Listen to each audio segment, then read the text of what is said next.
आप सभी विद्यार्थियों का आज के इस वीडियो में हार्दिक स्वागत है। और आज के इस वीडियो के द्वारा हम पढ़ने वाले हैं क्या लिखूं, जो कि हिंदी गद्य खंड का तीसरा चैप्टर है। जी हाँ, जो कि हिंदी गद्य खंड का तीसरा चैप्टर है। और जिसके लेखक कौन हैं? जिसके लेखक हैं पद्मलाल पुन्नालाल बख्शी जी।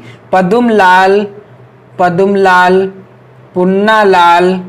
पुन्नालाल बख्शी जी हैं। क्या लिखूं, इस चैप्टर के लेखक कौन हैं? पद्मलाल पुन्नालाल बख्शी जी हैं। आप ध्यान दीजिएगा। और यह चैप्टर कक्षा 10 हिंदी गद्य खंड का तीसरा चैप्टर है। इसके पहले के वीडियोस के द्वारा मैंने हिंदी गद्य खंड का जो पहला चैप्टर है जिसका नाम है मित्रता, और जो दूसरा चैप्टर है जिसका नाम क्या है? ममता, इन दो चैप्टरों का संपूर्ण हिंदी व्याख्या के रूप में वीडियो उपलब्ध करा दिया है।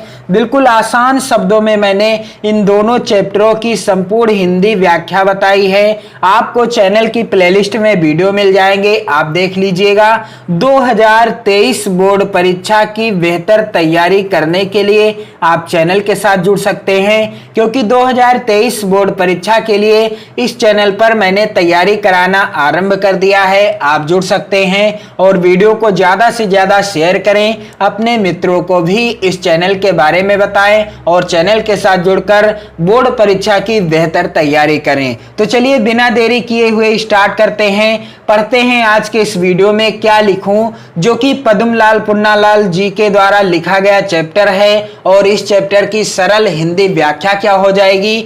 सभी चैप्टर को कंप्लीट कराने के बाद, जितने भी चैप्टर हिंदी गद्य खंड के अंतर्गत हैं, सभी चैप्टर को मैं जब आपको पढ़ा दूंगा, उसके बाद मैं जो गद्यांश आधारित प्रश्न आपकी बोर्ड परीक्षा में पूछे जाते हैं या आपकी जो परीक्षाओं में पूछे जाते हैं, उन गद्यांश आधारित प्रश्नों से भी रिलेटेड वीडियो उपलब्ध कराता रहूंगा। आप चैनल के साथ जुड़े और लाभ उठाएं। तो चलिए यहां से स्टार्ट करते हैं क्या लिखूं।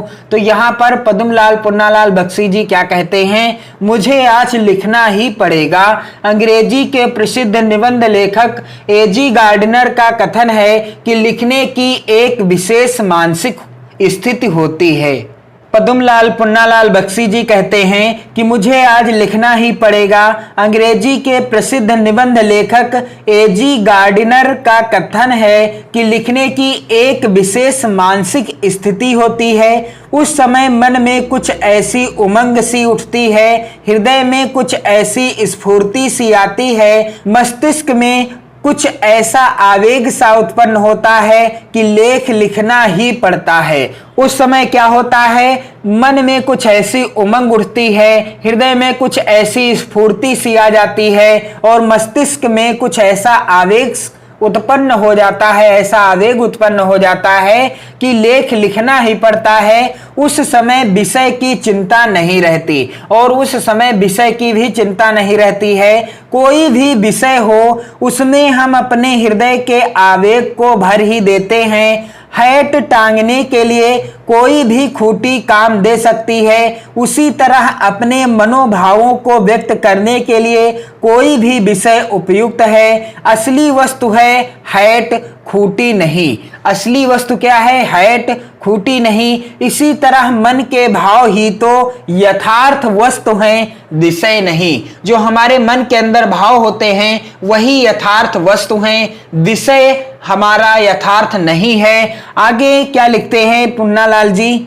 गार्डनर साहब के इस कथन की यथार्थता में मुझे संदेह नहीं, पर मेरे लिए कठिनता यह है कि मैंने उस मानसिक स्थिति का अनुभव ही नहीं किया है जिसमें भाव अपने आप उत्थित हो जाते हैं। मुझे तो सोचना पड़ता है, चिंता करनी पड़ती है, परिश्रम करना पड़ता है, तब कहीं मैं एक निबंध लिख सकता हूं। पद्मलाल पुन्नालाल बख्शी जी कहते हैं कि गार्डनर साहब के इस कथन की यथार्थता में मुझे संदेह नहीं, पर मेरे लिए कठिनता यह है कि मैंने उस मानसिक स्थिति का अनुभव अभी तक नहीं किया है जिसमें भाव अपने आप उत्थित हो जाते हैं। मुझे तो सोचना पड़ता है, चिंता करनी पड़ती है और परिश्रम भी करना पड़ता है, तब कहीं मैं एक निबंध लिख सकता हूं। आज तो मुझे विशेष परिश्रम करना पड़ेगा क्योंकि मुझे कोई साधारण निबंध नहीं लिखना है। पुन्नालाल बख्शी जी कहते हैं कि आज तो मुझे एक विशेष प्रकार का परिश्रम करना पड़ेगा क्योंकि मुझे कोई साधारण निबंध नहीं लिखना है। आज मुझे नमिता और अमिता के लिए आदर्श निबंध लिखना होगा। आज मुझे नमिता और अमिता के लिए एक आदर्श निबंध लिखना होगा। नमिता का आदेश है कि मैं दूर के ढोल सुहावने होते हैं इस विषय पर लिखूं। नमिता ने मुझसे क्या कहा है कि मैं दूर के ढोल सुहावने होते हैं इस विषय पर निबंध लिखूं, और अमिता का आग्रह है कि मैं समाज सुधार पर लिखूं। और अमिता क्या कह रही थी कि मैं समाज सुधार पर लिखूं, यानी समाज सुधार पर निबंध लिखूं, अमिता ने आग्रह किया हुआ है। और ये दोनों ही विषय परीक्षा में आ चुके हैं, ये दोनों ही विषय परीक्षा में आ चुके हैं और उन दोनों पर आदर्श निबंध लिखकर मुझे उन दोनों को निबंध रचना का रहस्य समझाना पड़ेगा। और इन दोनों विषयों पर मैं आदर्श निबंध लिखूंगा और इसके बाद मुझे उन दोनों को निबंध रचना का रहस्य भी समझाना पड़ेगा।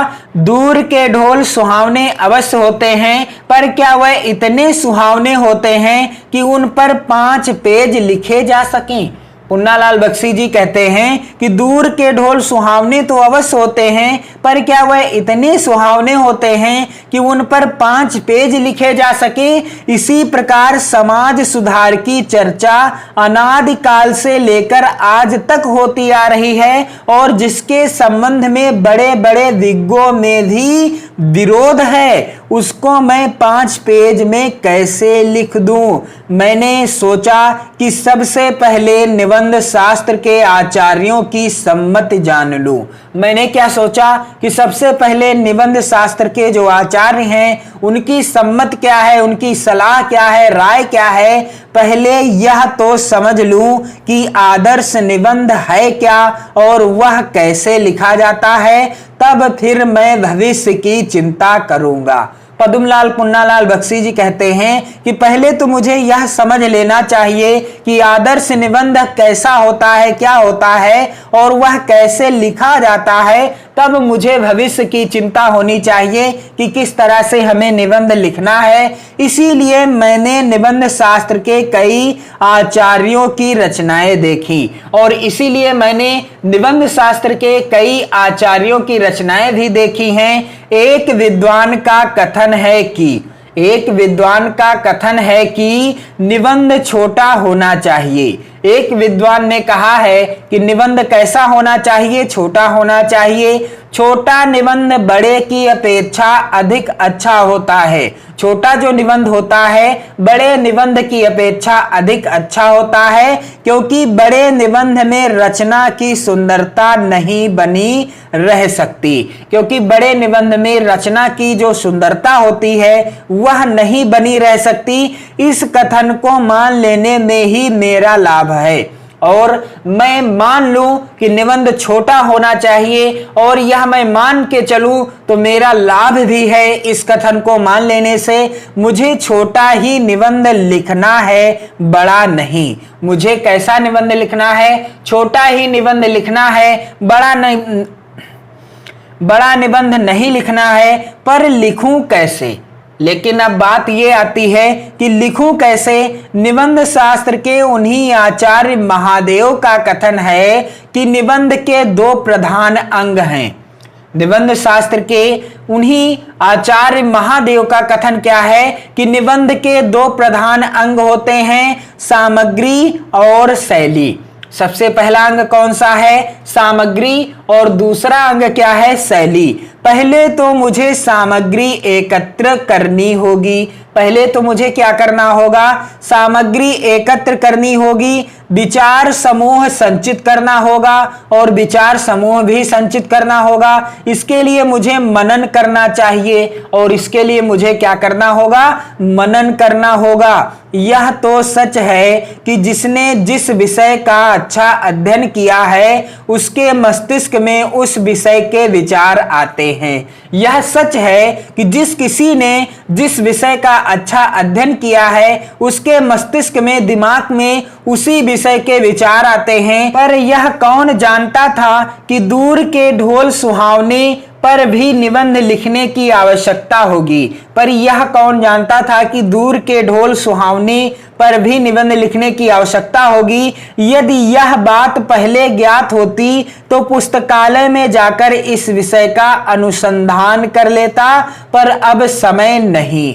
पदुमलाल पुन्नालाल बख्शी जी कहते हैं कि पहले से यदि मुझे पता होता कि मुझे दूर के ढोल सुहावने पर भी निबंध लिखना है तो मैं पुस्तकालय जाता और वहां इस विषय पर अनुसंधान कर लेता, लेकिन अब मेरे पास समय बिल्कुल भी नहीं है। मुझे तो यही बैठकर 2 घंटों में 2 निबंध तैयार कर देने होंगे। मुझे यहीं बैठ करके 2 घंटों में 2 निबंध तैयार कर देने होंगे। यहाँ ना तो विश्वकोश है और ना कोई ऐसा ग्रंथ जिनमें इन विषयों की सामग्री उपलब्ध हो सके। अब तो मुझे अपने ही ज्ञान पर विश्वास कर लिखना होगा।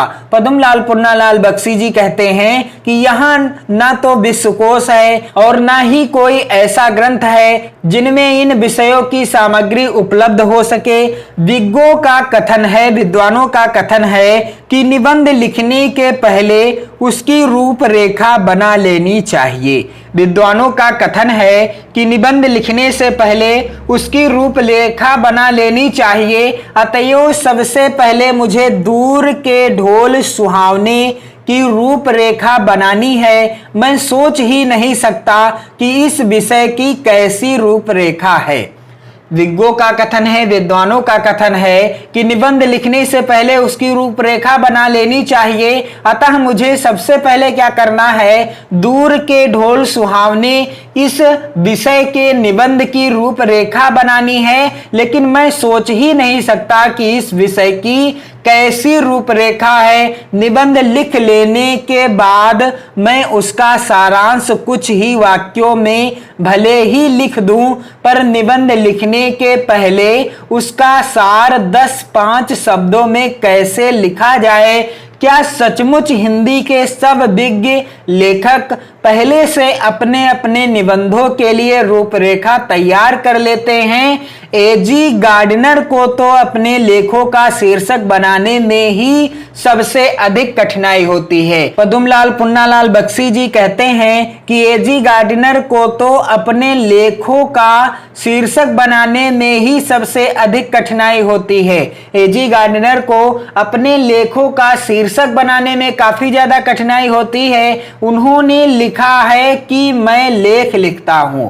उन्होंने क्या लिखा है कि मैं लेख लिखता हूं और शीर्षक देने का भार मैं अपने मित्र पर छोड़ देता हूं।